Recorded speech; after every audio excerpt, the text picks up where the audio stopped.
Implementation చేయాలి. SC ఎస్టీలకు సంబంధించినటువంటి అభ్యర్థులు ఓపెన్ కేటగిరీలో వస్తే ఓపెన్ కేటగిరీలో ఉద్యోగాల్లో ఫిలప్ చేసి మరి మిగిలిపోయినటువంటి వాటికి రిజర్వేషన్ కేటగిరీలో ఫిలప్ చేయాల్సినటువంటి పరిస్థితి ఈరోజు ఉంటే ఆ విధానానికి స్వస్తి చెప్పి ఓపెన్ కేటగిరీలో వచ్చినటువంటి ఎస్సీ ఎస్టీ అభ్యర్థుల్ని అదే రిజర్వేషన్ కేటగిరీలో ఫిలప్ చేసి మరి దారుణమైనటువంటి మోసం చేస్తూ ఉన్నటువంటి పరిస్థితి కూడా ఈరోజు కనపడతా ఉంది. ఇది చాలా దారుణమైనటువంటి పరిస్థితి. నిన్న మా నాయకులు మరి చంద్రబాబు నాయుడు గారు మాట్లాడారు, ఇక్కడ రౌడీ రాజ్యం అని. దాని మీద ఒక పెద్ద చర్చ నడుస్తూ ఉంది. రౌడీ రాజ్యం ఎవరిదని? నిజమే, జగన్మోహన్ రెడ్డి గారు వచ్చినప్పటి నుంచి ఈ రాష్ట్రంలో రౌడీ రాజ్యం జరుగుతూ ఉంది.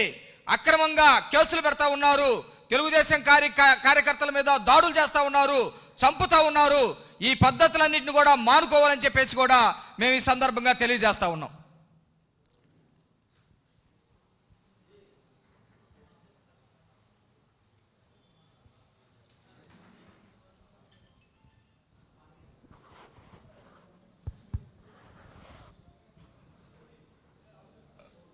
పవర్ మీద ఏమైనా క్వశ్చన్ చేస్తా